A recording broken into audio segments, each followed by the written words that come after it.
Welcome all of you in this tutorial of Ridge, Lasso and Elastic Net regression. So before going to Ridge, Lasso and Elastic Net, we try to know why we need this Ridge, Lasso and Elastic Net regression. So for that we have to know what is bias and variance. Let's see. Bias is nothing but the difference between actual value and our predicted value, our model predicted value. Variance is nothing but the spreadness in the data set, data points. So in supervised learning, underfitting happens when a model unable to capture the underlying pattern of the data. These models usually have high bias and low variance.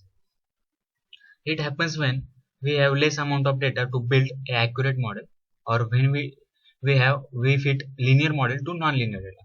Here we can see low variance, high bias. Then there is an underfitting problem. Our actual value is here, but our predicted value is here.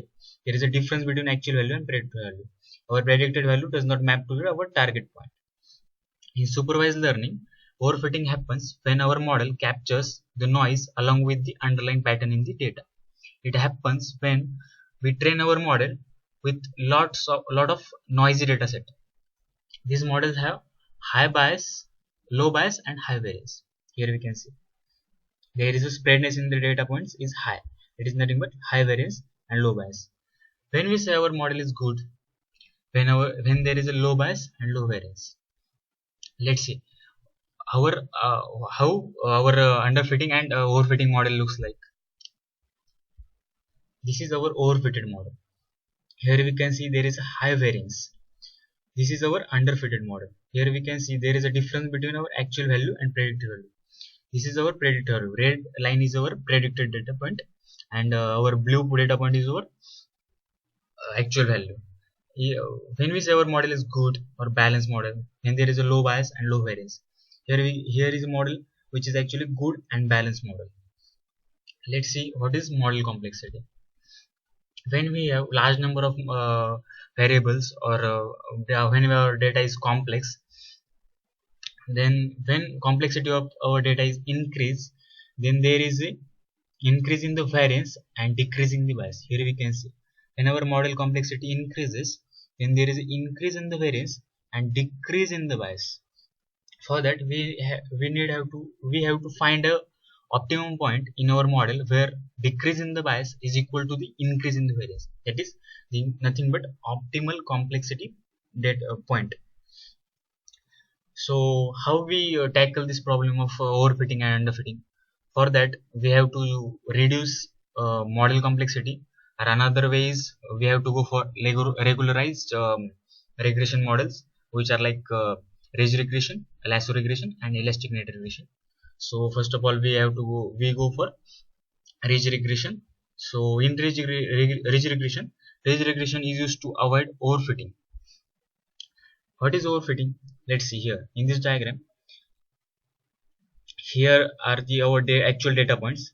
The red data points is nothing but our training data set, and green data point is our nothing but testing data set. Our actual regression line is fitted well to our training data, but when we apply this model on testing data, then there is a difference between actual value and our predicted value. That is, residual sum of squares for our model for training data is 0, but residual sum of squares for our testing dataset model is high. So for how to tackle this problem of overfitting? For that ridge regression apply penalizing term to avoid this overfitting problem. So let's see how it penalizing term works. Here ridge regression works by increasing the bias, that is nothing but adding the bias to improve the variance, that is generalization capability of the model, that is increasing the generalization capability of model. The ridge regression model may perform poor on training dataset, but it perform consistently well on both training and testing dataset. Ridge regression apply a penalty to minimize the residual sum of squares. Here is the penalty: alpha multiplied by slope square is the penalty in the ridge regression. When we apply this penalty, then what happen? When we increase the value of alpha, then slope of our regression line changes. The slope increases. When our alpha increases, the slope may become flatten and flatten. When alpha is equals to 1, our regression line look like this. When alpha equals to 3, our regression line looks like this. When alpha equals to 10, our regression line looks like this. As we increase alpha, our slope of the regression line become flatten and flatten. That is, there is a change in the regression coefficient, nothing but slope. Ridge regression reduces slope of the line close to 0 but does not become exactly 0. So now let's go for lasso regression. Lasso regression is similar to the ridge regression. It also works by introducing a bias term instead of squaring the slope term. Here we can see we apply penalizing term alpha multiplied by absolute value of slope in lasso regression to minimize the residual sum of squares. In lasso regression, when we increase the alpha value, then our line slope changes like this. When alpha is 1, our regression line is look like this. When alpha is equals to 3, our regression line is look like this. When alpha equals to 10, our regression line is look like this. When we apply this penalizing term, then there is a change in the slope of the line and regression coefficient. So what is the difference between lasso and ridge regression? Let's see what is the difference between lasso and ridge regression. Lasso regression is used to overcome the problem of overfitting.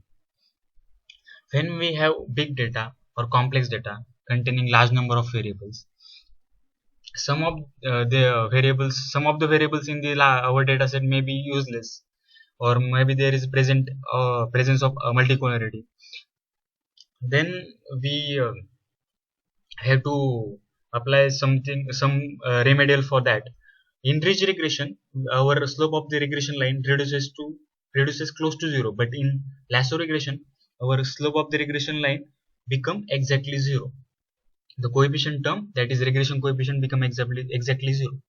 When we have data and the data contains some useless variable, and maybe data contains multicolority, then the regression coefficient of that variable reduces to 0 when we apply lasso regression.